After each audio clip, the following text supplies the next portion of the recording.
fan of 90s R&B music knows who Monica is. She gave us hit after hit during that decade and beyond, solidifying her position in the genre's history. Behind the music, though, she was forced to deal with a lot of sad, tragic, and difficult personal experiences starting at a very young age that nearly derailed her journey to success. Monica Denise Arnold, born in College Park, Georgia, followed in her mother's footsteps with regular performances at church when she was just a toddler. While growing up in the modest circumstances of a single-parent home after her parents' divorce, she went on to become a frequent talent show contestant, winning dozens of local singing competitions throughout her early teenage years. In 1991, at the age of 11, she was offered her very first record deal with record producer Dallas Austin's label, Rowdy Records. Her debut album, Miss Thang, would eventually be released in 1995. An immediate success, it produced 4 top 10 hits on the Billboard Hot 100, including her debut single, Don't Take It Personal, Just One of Them Days, plus Before You Walk Out of My Life,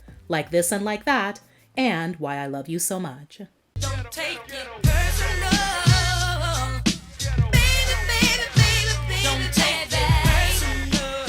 After a label change to Clive Davis's Arista Records, Monica's mainstream success was boosted even further with a couple of movie soundtrack hits, Ain't Nobody featuring Naughty by Nature's Tretch from The Nutty Professor, and the platinum-selling For You I Will from Space Jam. And things were about to get even better. Monica's next single would be the first to finally take her to the top of the pop charts. The Boy Is Mine, a duet with fellow R&B singer Brandy, was released in May 1998 and exploded on the charts worldwide. The fact that the subject matter of the song played perfectly into the highly publicized rumors about a real-life beef between both singers probably helped things along as well. The Boy Is Mine also earned the pair a Grammy Award for Best R&B Performance by a Duo or Group with Vocal.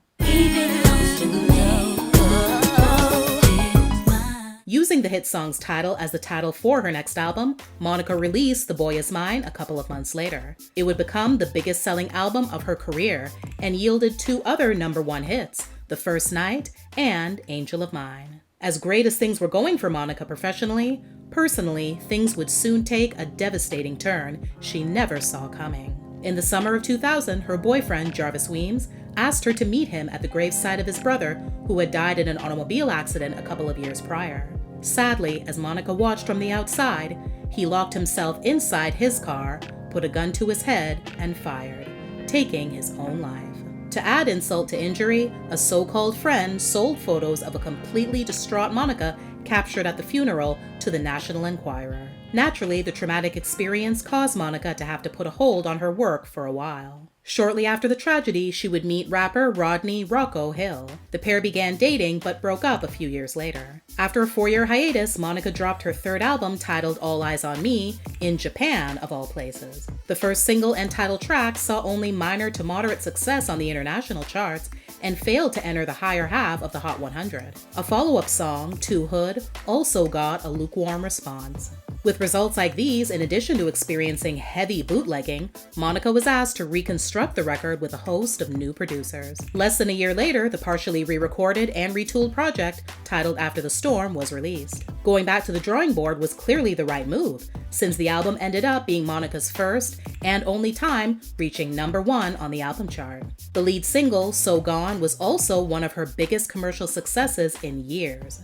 The track also apparently inspired the nickname that she would never live down, Gunica. A few months later, Monica would experience more heartache connected to a man she loved. In September 2003, rapper Corey Miller, better known as C Murder, and who Monica was dating, was convicted of the beating and fatal shooting of a teenage fan. She would also suffer another great loss when her grandmother passed away around the same time. Monica then reconnected with her ex, Rocco. She would become pregnant and give birth to their first child, a son, in 2005. The couple became engaged 3 years later, shortly before the birth of their second child, another son. Towards the end of 2006, Monica released her next studio album, The Makings of Me. The results paled in comparison to her previous work. Initially having no interest in reality TV, Monica eventually agreed to star in her own docuseries on BET called Monica Still Standing. It followed her as she worked on her next album, launched a new clothing line, and tackled being a full-time mom of 2 young sons. Still Standing, the album, was released in the spring of 2010. The lead single, Everything to Me, earned her another Grammy nomination.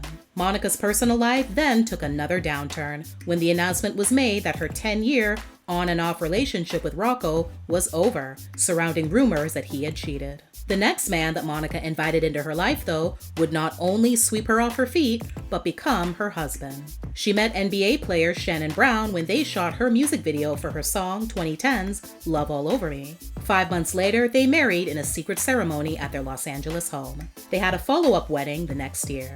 In 2012, Monica's 7th studio album, New Life, was released. The lead single, It All Belongs to Me, another duet with Brandy, did moderately well on the R&B chart. In September 2013, Monica gave birth to her 3rd child and first with her husband, a daughter. 2 years later, her 8th and last album to date, Code Red, was released. Only one song dropped that did not fare well on the charts, resulting in lackluster sales in general and the release of no further singles. After 8 years of marriage, Monica filed for divorce from Shannon in 2019. Monica and Brandy reunited yet again in 2020 when they went up against each other in a versus battle at Tyler Perry Studios in Atlanta.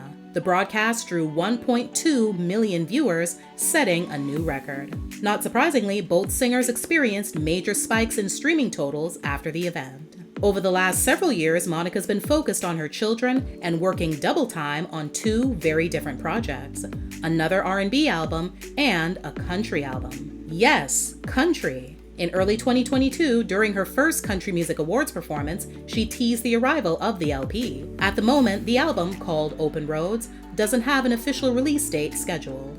Another long-awaited project is her next R&B effort. She's released several singles over the last few years, slated to appear on the album, including Commitment, Me Plus You, and Trenches, which is also expected to be the album's title. All of her most recent tracks have been released on her own label, Mon Denise, where she also plans to release her upcoming albums. She spoke to Vibe in 2022 about the focus of the project being on the ups and downs of life.